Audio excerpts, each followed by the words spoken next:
आज हम प्रश्न उत्तर करेंगे कविवर देव द्वारा रचित कवित्व और सवैये की। उनमें पहला प्रश्न उनका है, कवि ने श्री ब्रिज दूल्हे किसके लिए प्रयुक्त किया है?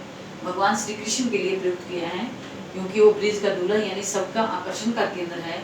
और उन्हें संसार रूपी मंदिर का दीपक क्यों कहा है कि जिस तरह मंदिर के अंदर दीपक जलता है तो पूरे मंदिर को रोशन कर देता है, लेकिन श्री कृष्ण भगवान जो हैं ये संसार के को संचालित करने वाले हैं, वो हमारे जीवन को चलाने वाले हैं, इसीलिए उनको संसार रूपी मंदिर का दीपक कहा है।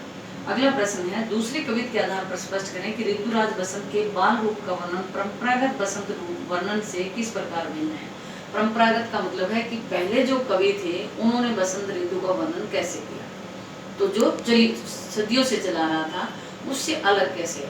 पहले के जो कवि थे वो ऋतु का जो वर्णन करते थे उसमें जैसे बसंत ऋतु में सभी और हरियाली छा जाती है, तो हरियाली के साथ साथ और लोगों पर क्या प्रभाव पड़ता है, जैसे प्रेमी अपनी प्रेमिका से मिलने के लिए आतुर होता है, जो पक्षी हैं वो चहकने लग जाते हैं, हरियाली आ जाती है, झूले डल जाते हैं, नायक नायिकाओं का वर्णन किया जाता है। लेकिन इसमें एक बाल रूप का वर्णन किया गया है कि प्रकृति जो है बसंत रूपी बच्चे के साथ जैसे खेल खेल रही है, और इसीलिए कवि कह रहे हैं कि दूसरे जो कवियों की परंपरागत ढंग था उससे उन्होंने अलग बसंत का वर्णन किया है। बसंत एक बच्चे के रूप में है, कभी वो झूला झूल रहे हैं, कभी मोर तोते उसको प्रसन्न कर रहे हैं, तो इस प्रकार से वो बिल्कुल अलग रूप में उन्होंने वर्णन किया।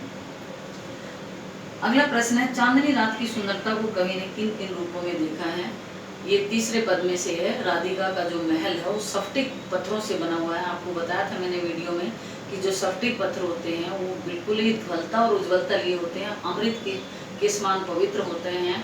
तो वो कह रहे हैं कि वो जो चांदनी रात है उसमें स्फटिक पत्थरों के कारण वो और भी वो क्या उस अमृत के समान जो महल है स्फटिक पत्थरों से बना हुआ है, उसके कारण चांदनी रात और भी ज़्यादा उज्जवल और ध्वल हो गई। ध्वल का मतलब होता है सफेद हो जाना। और जो उस जो चांदनी है वो ऐसे लग रहा है मानो दही के सागर में मंद मंद लहरें उठ रही हैं, और उस महल की जो दीवारें हैं वो उनका पता ही नहीं लग रहा है, पारदर्शी हैं, अंदर और बाहर का कोई पता नहीं लग रहा।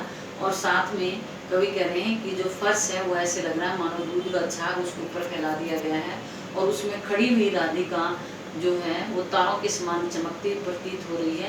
अर्थात राधिका का रूप सौंदर्य बहुत ही बढ़ा चढ़ा कर कवि ने वर्णन किया है। और जब उसकी छाया आसमान में पड़ती है तो जैसे चांद भी उसकी चांदनी से चमक उठता है, लताएं उससे सुगंध लेती हैं और मोती उससे क्या है चमक ले लेते हैं। तो रात की सुंदरता का वर्णन उन्होंने बहुत ही अच्छे ढंग से किया है।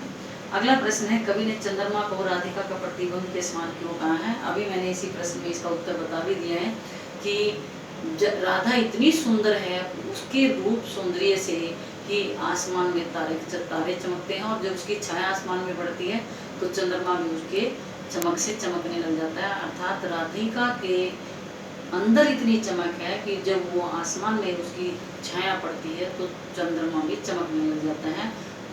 तो कहने का भाव ये है कि जो रात है उसकी सुंदरता राधा के रूप सौंदर्य के कारण और स्फटिक पत्थरों के से बनने महल के कारण ही चमक रहा है। पहले बच्चों इसमें कुछ प्रश्न मैंने आपको छोड़ भी दिए हैं, जिसमें काव्य सौंदर्य है या भाव सौंदर्य है। काव्य सौंदर्य में आपको अलंकार और छंद बताने हैं, और फिर भी आपको नहीं समझ में आए तो कमेंट बॉक्स में ज़रूर देना। और अभी भी बच्चों ने सब्सक्राइब नहीं किया है जिसके कारण नोटिफिकेशन नहीं आता है। अभी मैंने वीडियो बनाई थी जिसमें ये पूछ रहे थे कि 15 अगस्त तो कल था और आप आज पूछ रहे हैं, क्योंकि वीडियो तो 15 अगस्त को ही डल गई थी। जिन्होंने सब्सक्राइब कर लिया था उन्होंने देख ली, और जिन्होंने नहीं किया उनको पता ही नहीं लगा। तो आप सब्सक्राइब ज़रूर करें, लाइक और शेयर करें। धन्यवाद।